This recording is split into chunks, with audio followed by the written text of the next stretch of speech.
إني لأعجب ممن يقرأ القرآن ولا يفهم معانيه كيف يتلذذ بقراءته.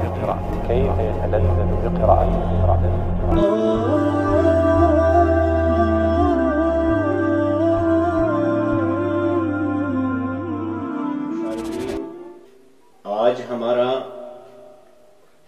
پہلے باب کا یا چیپٹر کہہ لیجئے جو تاریخ القرآن الکریم سے متعلق ہے، اس کا چوتھا عنوان ذیلی عنوان زیر بحث ہے، اور یہ چوتھا عنوان ہے حفاظت القرآن الکریم بالنسخ والکتابہ یا بالکتابۃ والنسخ، لکھ کر کے قرآن مجید کو پرزرو کرنا۔ تو اس عنوان کے ذیل میں 6 نکتے انتہائی اہم ہوں گے جو آپ کو ذہن نشین ہونے چاہیے۔ ان میں سے پہلا نکتہ ہے کانت الامۃ العربیہ مشہورۃ بالامیہ، یعنی عرب قوم جو ہے وہ امیہ کے نام سے مشہور تھی۔ اور دوسرا نکتہ ہوگا اخذ قریش الخط والکتابہ وتعلمہ، قریش نے یعنی اہل مکہ نے لکھنا پڑھنا کیسے سیکھا، کہاں سے سیکھا، کس طرح سے سیکھا، یہ دوسرا نکتہ ہے۔ اس کے ذیل میں اہم نکتے بیان ہوں گے۔ اور تیسرا نکتہ ہوگا تحریض الاسلام علی الکتابۃ والقراءہ، یہ اسلام نے آنے کے بعد لکھنے پر کتنا زور دیا، لکھنے کا کتنا قائل تھا، یہ اس پڑاؤ کا اہم نکتہ ہے۔ اور اسی طرح سے چوتھا نکتہ کہ کیا نبی پاک صلی اللہ علیہ وسلم لکھنا پڑھنا جانتے تھے۔ اور ہمارا پانچواں نکتہ جو ہے وہ ہے اذن العام للکتابۃ ونسخ القرآن الکریم، نبی پاک صلی اللہ علیہ وسلم کا اذن عام دینا، بلکہ اذن عام کے بجائے آپ حکم عام بھی کہہ دیں تو اچھا ہے، بات درست ہوگی کہ نبی پاک صلی اللہ علیہ وسلم نے قرآن پاک کے لکھنے کی تاکید فرمائی، حکم فرمایا، اجازت دی۔ یہ بھی ہمارے پڑاؤ کا اہم نکتہ ہے۔ اور چھٹا نکتہ ہے اشہر کتاب الوحی، وحی یعنی قرآن مجید کے لکھنے کے اہم ترین کاتبین وحی کہہ دیجئے۔ تو ہماری آج کی بات ان 6 نکتوں کے آس پاس گھومے گی، اور ان 6 نکتوں کو آپ پوری طرح سے ذہن نشین کر لیں گے۔ ہمارا جہاں تک پہلے نکتہ کا کانت الامۃ العربیہ شہیرۃ بالامیہ، یعنی امت عربی جو ہے، عرب نیشن، ان کی پہچان ہی تھی ان پڑھ ہونا، یعنی جو لوگ لکھنا پڑھنا نہیں جانتے۔ اس ضمن میں اکثر مورخین نے، جب ہم اس میں مورخین کا تذکرہ کریں گے تو مورخین کا مطلب ہے قرآن مجید کے نزول اور اس کے علوم سے متعلق تاریخ مرتب کرنے والے، یعنی ہم جب تاریخ کی بات کریں گے تو تاریخ القرآن الکریم مراد ہوتی ہے۔ علوم الاسلامیہ، علوم القرآن کے مورخ جو ہیں وہ قریب اس بات پر اکثر بلکہ جمہور علماء اس بات پر متفق ہیں کہ عرب مطلقاً لکھنا پڑھنا نہیں جانتے تھے، اسی لیے اللہ پاک نے قرآن کریم کے اندر ان کو امی کے لفظ سے خطاب کیا۔ میں اس میں جو متضاد بات بتائی جاتی ہے وہ بھی بتاؤں گا، لیکن بہرحال علی العموم جمہور علماء کے نزدیک عرب قوم اسلام نازل ہونے تک لکھنا پڑھنا نہیں جانتی تھی، اور جو جانتے تھے وہ بہت کم تھے، اور جو کم بھی تھے ان کے اندر بھی لکھنے پڑھنے کی بالکل کوئی زیادہ اہمیت نہیں تھی، یعنی ان کو اہم نہیں سمجھا جاتا تھا، چونکہ ان کا سارا دار و مدار حفظ پر ہوتا تھا۔ تو علماء یہ کہتے ہیں کہ الامت العربیہ لا تدری مل کتابہ ولا الخط، امت العربیہ نہیں جانتی تھی، یہ عمومی بات ہے۔ اور اس کا تذکرہ اللہ پاک نے قرآن پاک میں فرمایا هو الذی بعث فی الامیین رسول، وہ اللہ ہے کہ اللہ ہی ہے کہ جس نے امیوں میں یعنی ان پڑھ جو لکھنا پڑھنا نہیں جانتے تھے، امی اس شخص کو کہتے ہیں جو لکھنا پڑھنا نہ جانتا ہو، یہ الگ بات ہے اسے علم ہو تجربہ ہو یا نہ ہو، لیکن امی کے لفظ کا اطلاق صرف اس شخص پر ہوتا ہے جو نہ لکھی ہوئی چیز پڑھ سکتا ہے اور نہ جو پڑھی ہوئی چیز لکھ سکتا ہے، بس اتنا ہی۔ ہم یہ نہیں کہہ سکتے کہ اس کو علم نہیں ہے، اس لیے کم آگاہی عدم آگاہی جو ہے وہ اس لفظ کے اندر داخل نہیں ہے۔ اس بات کو آپ ذرا اچھی طرح سے ذہن نشین کریں کہ امی کے لفظ کے مفہوم کو آپ محدود کر لیں، ورنہ اگر ہم دیکھیں گے تو شعر و شاعری اگر ان کی دیکھیں گے، ان کی زبان دیکھیں گے اب عربوں کی کہ وہ کس کمال پہ انہوں نے پہنچائی ہے، تو وہ تو عالم ہی کر سکتا ہے، غیر عالم نہیں کر سکتا۔ اور پھر عکاظ کے میلے میں جو شعر و شاعری ہوتی تھی، جیسے 7 اوڈس کا تذکرہ ہوا، وہ تو علم کے جوہر ہیں، اور بھی کئی چیزیں ہیں جو عرب جانتے تھے، لیکن امی سے مراد ہے کہ وہ لکھنا اور پڑھنا نہیں جانتے تھے، علم نہیں جانتے تھے، یہ مفہوم اس کے اندر داخل نہیں ہے۔ لیکن بعد کے زمانوں میں امی میں یہ ان پڑھ ہونا اور مطلقاً جاہل ہونا بھی اس کے اندر داخل ہو گیا۔ لیکن جب قرآن مجید نازل ہوا تو قرآن مجید نے اس قوم کو اسی اعتبار میں کہ وہ لکھنا اور پڑھنا نہیں جانتی، اس لیے ان کو امی کہا۔ اللہ پاک کا یہ هو الذی بعث فی الامیین رسولا منہم یتلو علیہم آیاتہ ویزکیہم ویعلمہم الکتاب والحکمہ وان کانوا من قبل لفی ضلال مبین۔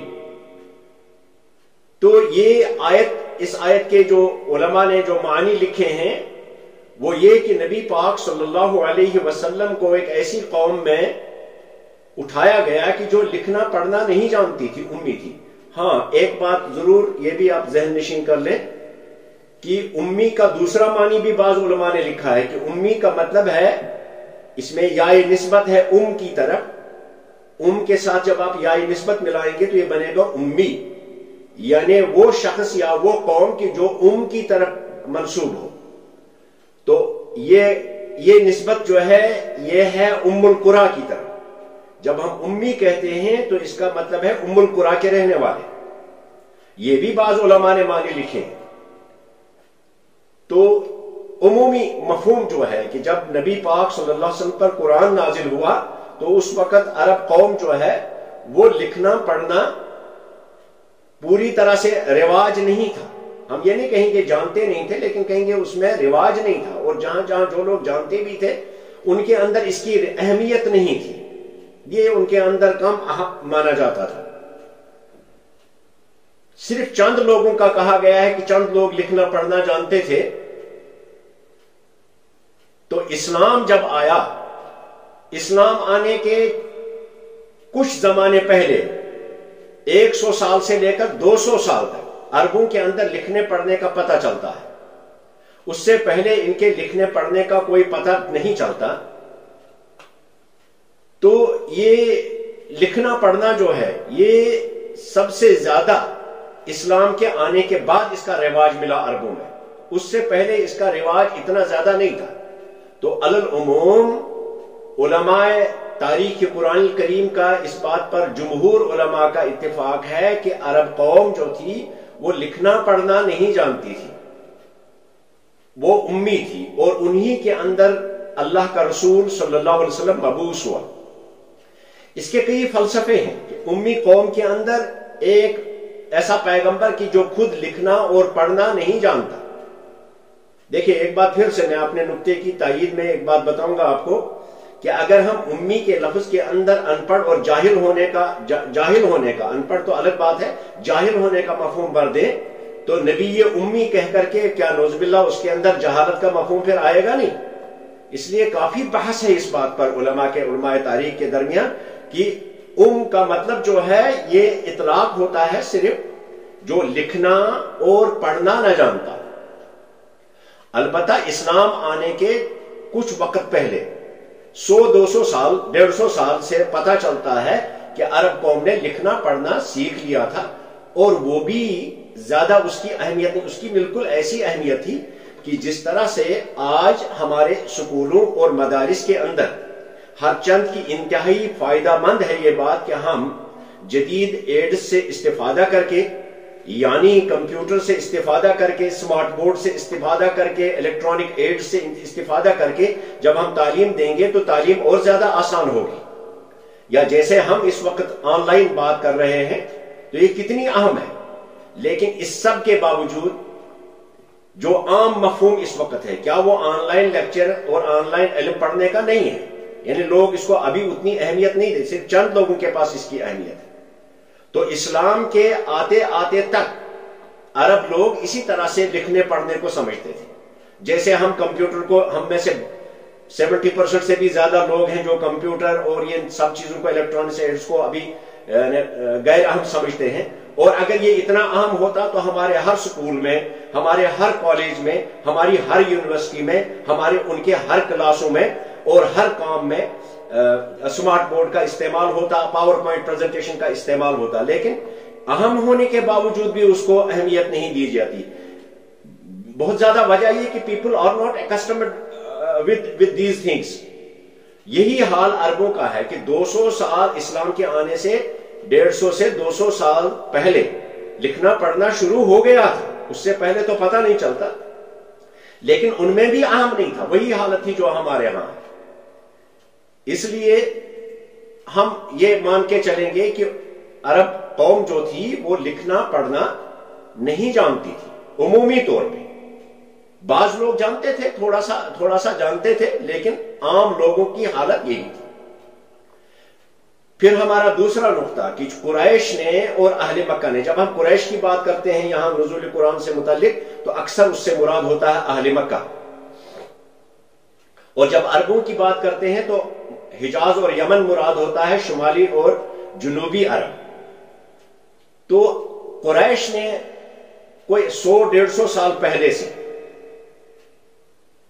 پتہ لگتا ہے، تاریخ کی کتابوں نے رقم اور تحقیق کی ہے مورخین نے، کہ عربوں نے حرب بن امیہ بن عبد الشمس، ان کے اندر ایک شخص تھا کہ جس نے سب سے پہلے لکھنا پڑھنا سیکھا اور پھر اس نے باقیوں کو سکھایا.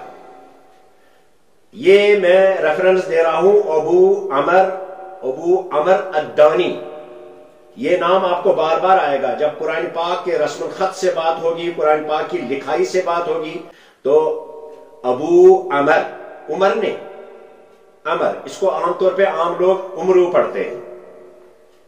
عمر کے لفظ کے آگے اگر واو نہیں ہے تو وہ عمر ہوتا ہے، اور اگر آگے واو ہے تو تب میم ساکن کر کے پڑھتے ہیں امر، تو امرو نہیں پڑھتے یا عمرو نہیں پڑھتے. ابو عمر الدانی یہ تاریخ قرآن کریم میں ایکسپرٹ شخص ہے کہ جس نے قرآن پاک کے رسم الخط پر کتابیں لکھی، اور یہ وہ شخص ہے کہ جس نے تحقیق کر کے یہ بات کہی کہ قرآن مجید کے رسم الخط کے سوا اگر کسی دوسرے رسم الخط میں قرآن کو لکھا جائے اس کو قرآن نہیں کہیں گے. وہ فرماتے ہیں کہ تذکر ان حرب تعلم الخط. ابو عمر الدانی اپنی کتاب میں لکھتے ہیں کہ حرب بن امیہ بن عبد الشمس نے پہلا شخص ہے جس نے قریشوں میں لکھنا پڑھنا سیکھا. اور دلیل کے طور پہ پیش کرتے ہیں ایک روایت کہ زیاد بن انعم ایک شخص ہے، ان کے حوالے سے فرماتے ہیں کہ قلت لابن عباس، کہ میں نے ابن عباس یعنی عبداللہ ابن عباس رضی اللہ تعالیٰ عنہ سے پوچھا، معاشر قریش حال کنتم تکتبون فی الجاہلیہ.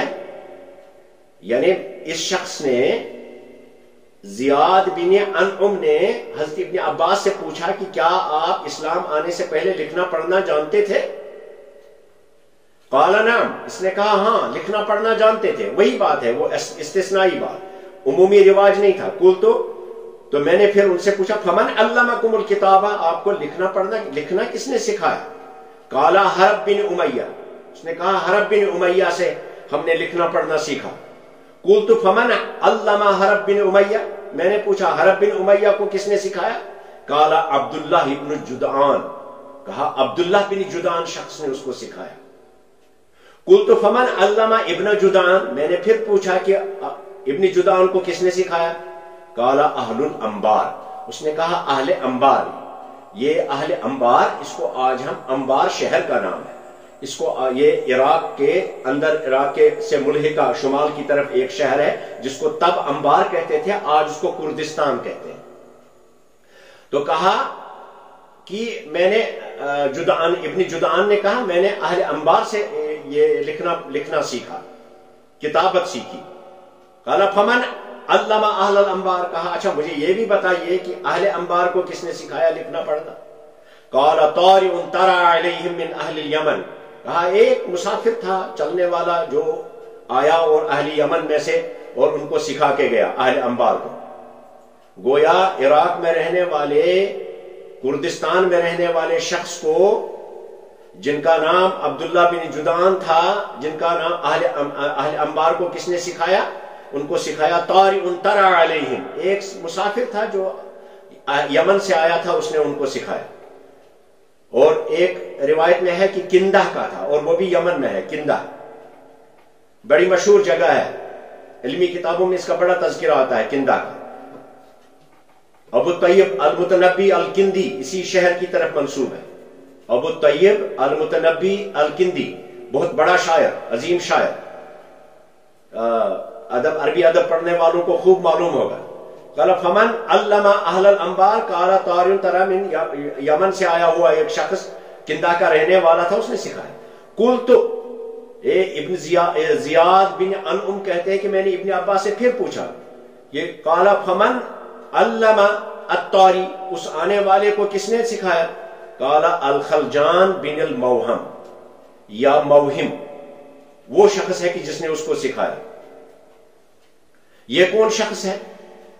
کاتب کانا کاتب الوحی لسیدنا ہود علیہ السلام، یہ پیغمبر ہود علیہ السلام کا کاتب وحی تھا.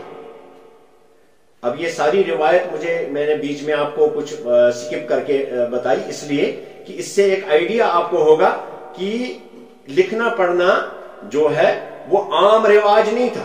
لیکن حضرت ابن عباس کی یہ معلومات، اگر یہ روایت صحیح ہو تو یہ کہ کس طرح سے انہوں نے لکھنے پڑھنے کی تاریخ کو اب وہ اس کے اندر جس کو ہم کشمیری میں کہتے ہیں تحت المعین وتھباؤ، یعنی اس کا اب اہتمام ہونے لگا اسلام آنے سے پہلے بطور تمہید کے. تو گویا ہود علیہ السلام کے کاتب جس کا نام الخلجان بن موہم یا موہم تھا، ان کی طرف ان کے لکھنے پڑھنے کی نسبت جاتی ہے. گویا اہل مکہ نے کتابت جو سیکھی وہ کاتب وحی سے ہی سیکھی، ایک کاتب وحی سے انہوں نے یہ کتابت سیکھی. اس سے یہ بھی پتا چلتا ہے کہ وحی لکھنے والے پہلے بھی موجود ہوا کرتے تھے.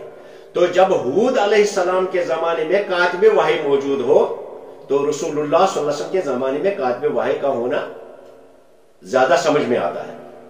تو میری اس نقطے سے بیان کرنے سے آپ کو یہ باور کرانا ہے کہ اسلام آتے آتے عرب جو ہیں کم و بیش لکھنا پڑھنا سیکھ گئے تھے اور اب اس کا رواج ہونے لگا تھا.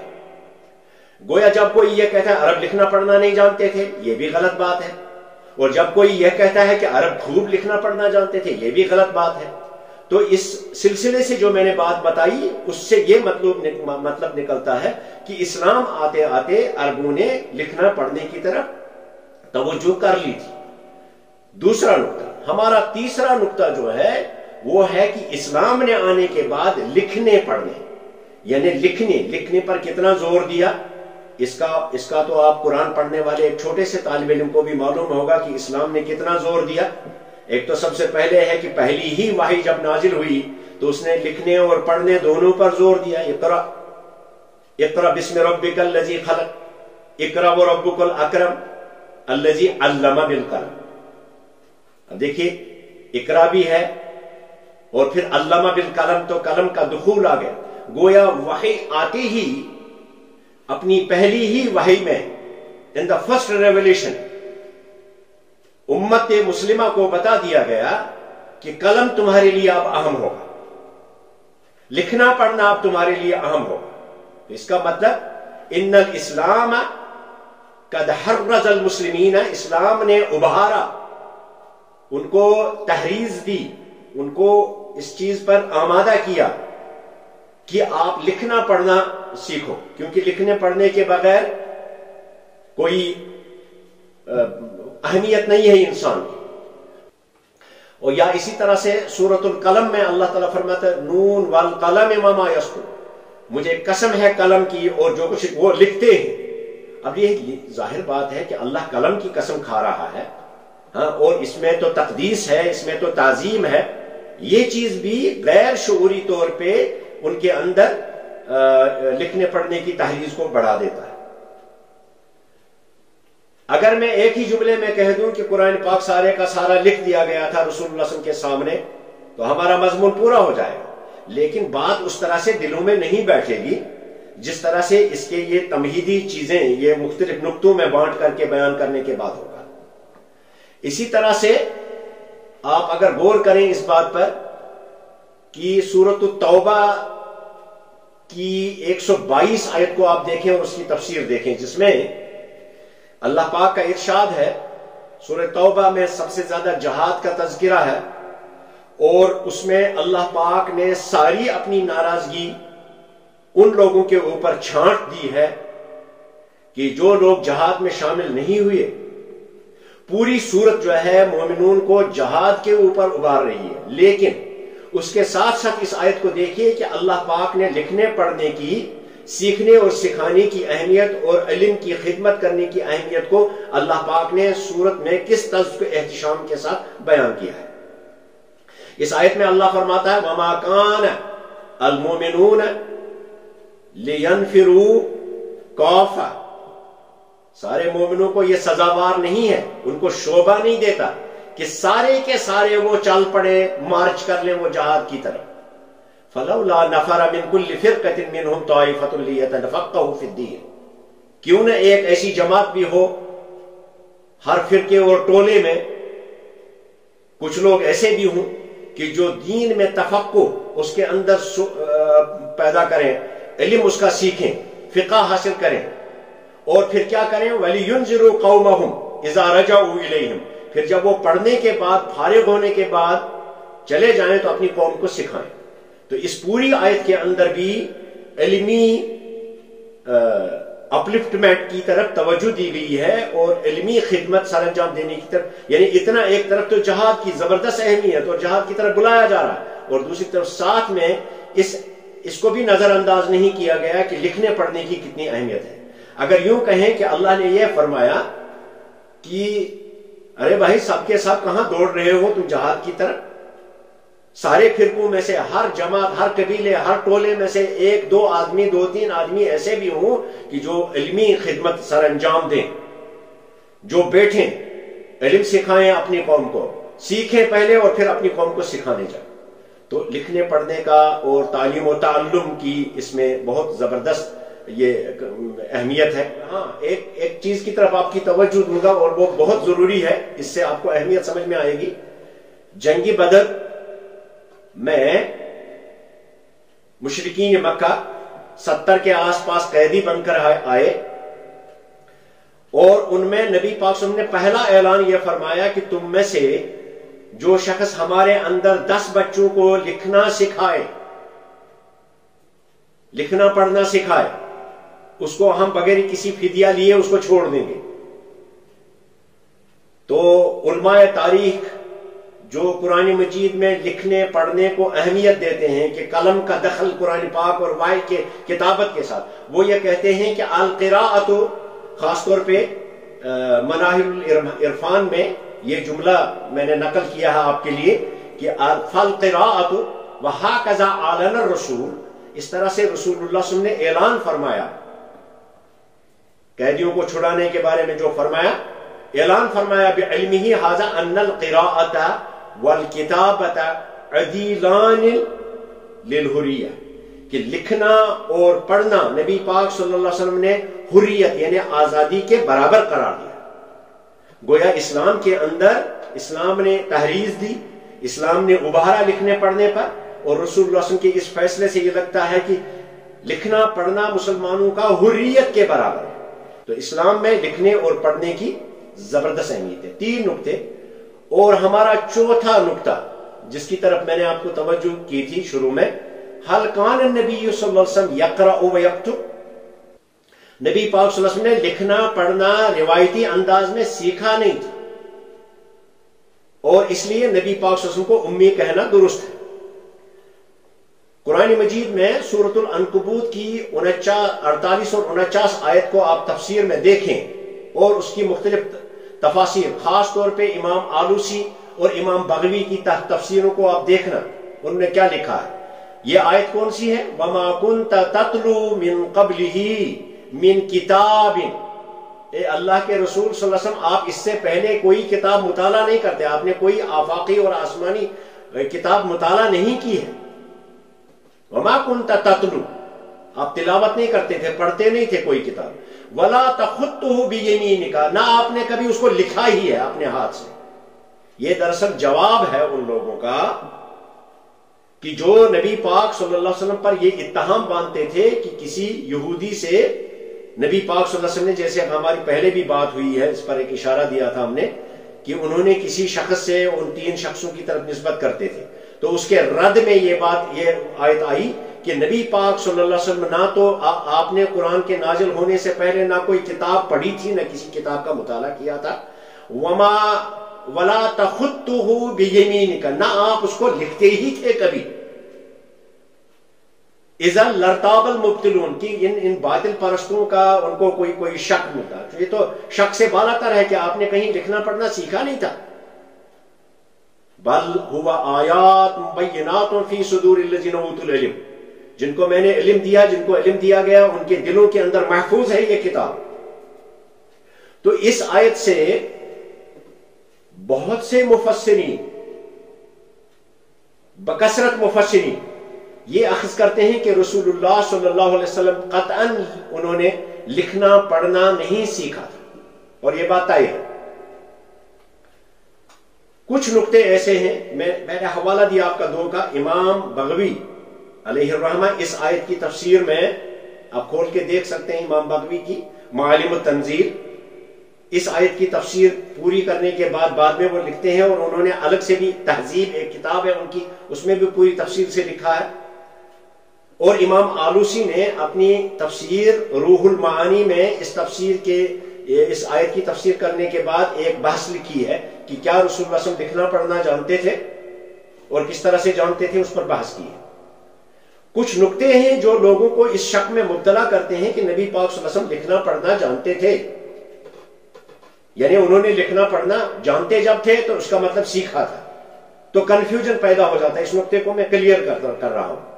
ایک نقطہ تو یہ ہے کہ نبی پاک صلی اللہ علیہ وسلم، جیسے میں نے بھی حوالہ دیا آپ کو کہ جب وحی لکھتے تھے زید بن ثابت، تو انہوں نے فرمایا کہ اس لفظ کو ایسے مت لکھو، ایسے لکھو، تو کاٹا اور بتایا کہ اس طرح سے لکھو. ایک تو اگر لکھنا پڑھنا نہیں جانتے تو یہ کیسے کہا. دوسری چیز کہ نبی پاک صلی اللہ علیہ وسلم کی طرف ایک روایت ہے، بخاری شریف میں بھی کافی روایتیں موجود ہیں اس طرح کی، اس میں مستدرک حاکم نے بھی لائی ہے، ابن ماجہ میں حدیث ہے. نبی پاک صلی اللہ علیہ وسلم نے فرمایا رأیت لیلۃ اسری بی، جس رات میری معراج ہوئی، جس رات میں معراج کو گیا، جس شب میں معراج کو گیا، تو میں نے دیکھا مکتوباً علی باب الجنہ، جنت کے دروازے پر لکھا ہوا الصدقۃ، صحیح حدیث ہے حضرت انس بن مالک سے کہ الصدقۃ بعشر امثالها، جو صدقہ کرے گا اس کو 10 گنا ثواب ملے گا. والقرض ب18، لیکن اگر کوئی کسی مستحق کو، مجبور کو قرضہ دے تو اس کو 18 گنا ملے گا، یعنی 18 گنا زیادہ ملے گا. گویا صدقہ کرنے میں 10 گنا ثواب ہے، لیکن کسی کو ادھار دینے میں 18 گنا ثواب ہے. خیر یہ حدیث تو الگ بات ہے، یہ تو دعوتی پہلو سے بتائی جائے گی، لیکن علماء اس سے استشہاد کرتے ہیں کہ اگر آپ لکھنا جو اس کے قائل ہیں کہ آپ لکھنا پڑھنا جانتے تھے، تو وہ یہ بتاتے ہیں کہ نبی پاک صلی اللہ علیہ وسلم پھر کیسے پڑھ لیتے اگر لکھنا پڑھنا نہیں جانتے. یا اسی طرح سے جب صلح حدیبیہ کے دن نبی پاک صلی اللہ علیہ وسلم نے خود سے قلم اٹھا کر محمد کے لفظ کے بعد رسول اللہ صلی اللہ علیہ وسلم کا کاٹنا، جس پر کافروں کو اعتراض ہوا تھا، یہ بھی دلیل ہے اس بات کی کہ آپ لکھنا پڑھنا آپ کو آتا تھا۔ اب اس سارے کنفیوژن کو دور کرنے کے لیے میرا ایک جملہ آپ یاد رکھیں، اور یہ جملہ یہ ہے کہ ہاں، رسول اللہ صلی اللہ علیہ وسلم لکھنا پڑھنا آپ نے سیکھا نہیں تھا کسی سے، لیکن آپ لکھنا پڑھنا جانتے تھے معجزاتی طور پہ۔ یہ ایک معجزہ تھا کہ آپ جو لفظ سامنے لکھا ہوتا تھا اس کو آپ پہچان جاتے تھے کہ اس سے یہ مراد ہے، لیکن آپ نے سیکھا کہیں نہیں تھا۔ اور رسول اللہ صلی اللہ علیہ وسلم کا اس قدر اللہ کی وحی کا اور اللہ کے دین کا ترجمان ہونا یہ بتا رہا ہے کہ آپ کتنے عظیم تھے، کتنے بڑے تھے، اور کتنا علم تھا آپ کو اللہ پاک نے کتنا علم عطا کیا تھا۔ تو یہ سب بطور معجزہ تھا، اس میں کوئی کسب نہیں تھا، اس میں کوئی کمائی نہیں تھی، اس میں کسی شخص کے سامنے نبی پاک صلی اللہ علیہ وسلم زانو تلمذ کیے، یعنی آپ صرف جبریل سے لیتے تھے اور عوام کو دیتے تھے جو خدا لے کر آتا تھا۔ ہمارا چوتھا اور پانچواں نقطہ وہ یہ ہے کہ جب قرآن مجید آیا تو اس میں اس کو کیسے، حالانکہ ہمارا ہے حفاظت القرآن کریم بالنسخ، لیکن تمہید میں یہ 4-5 نقطے بڑے اہم تھے، ورنہ بعد میں آگے کنفیوژن پیدا ہوگا۔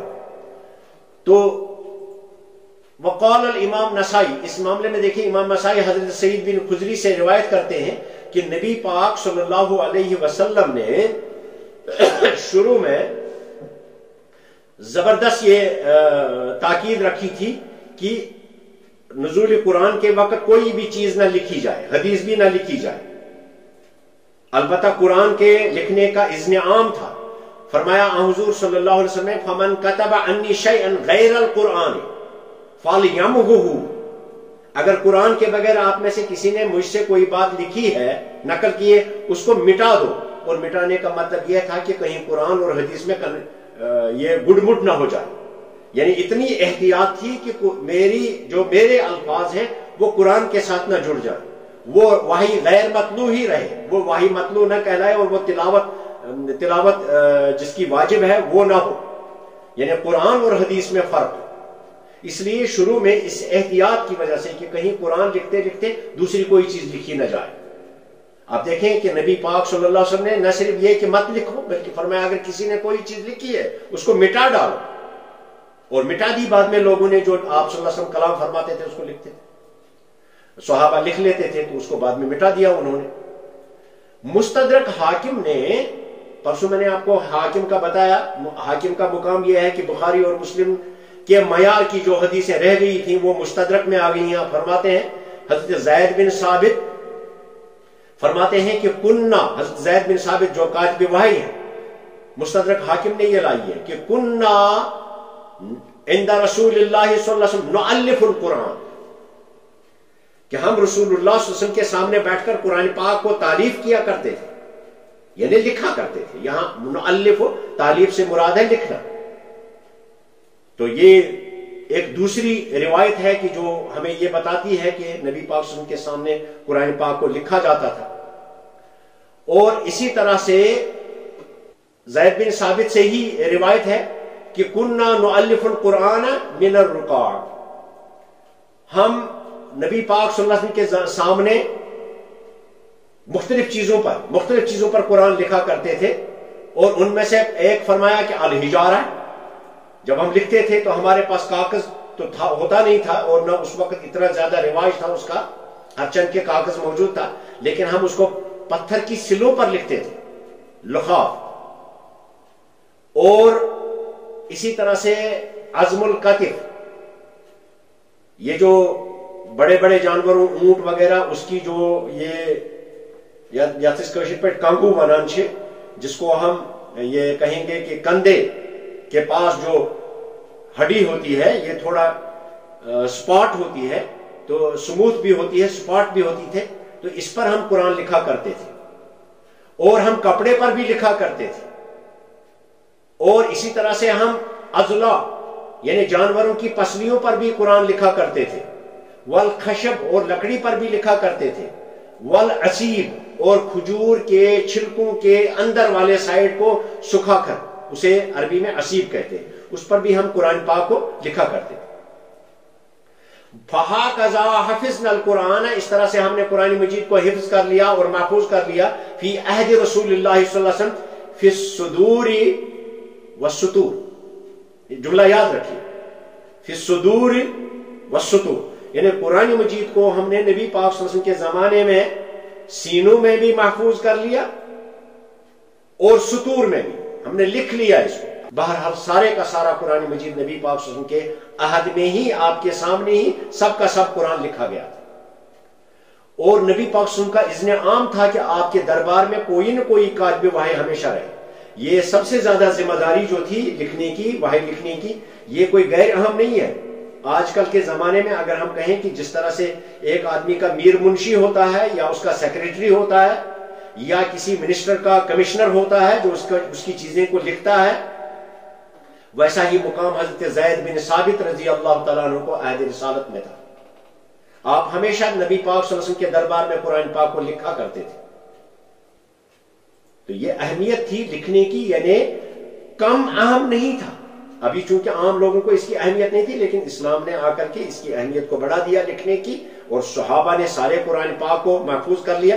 اور یہ لکھنے والے جو صحابہ تھے ان میں پہلا نمبر تھا الخلفاء الراشدون۔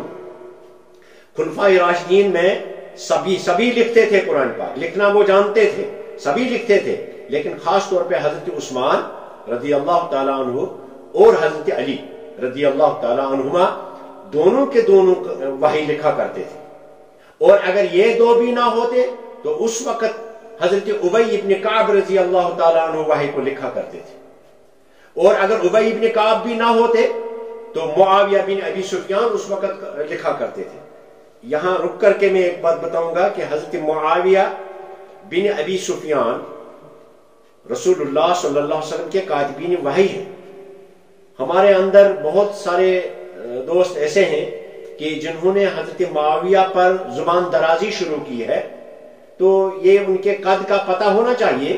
ان کی سیاست کے ساتھ کسی شخص کو کسی جگہ پہ اختلاف ہو سکتا ہے، لیکن ان کا علمی رتبہ اور ان کا دینی رتبہ جو ہے اس کو کبھی مجروح نہیں کرنا چاہیے کہ آپ کاتبین وحی ہیں، اور بخاری شریف کے راوی ہیں۔ امام بخاری نے ان سے حدیثیں اخذ کی ہیں ان کی روایت سے، تو جب امام بخاری کے پاس وہ معتبر ہیں، ہمارے پاس معتبر ہیں ہی۔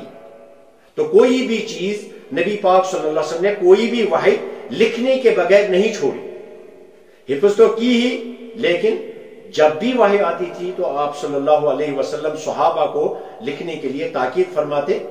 ہمارے اس چھٹے نقطے سے یہ بات عیاں ہو گئی کہ قرآن مجید، جس کے بارے میں اورینٹلسٹس نے کافی تشکیک پیدا کی ہے اور غیر اہم چیزوں کو اہمیت دے کر کے اور غیر مدلل چیزوں کو مدلل بنانے کی سائلہ حاصل کی ہے، وہ سب غلط ہے، وہ سب۔ اور ہمارے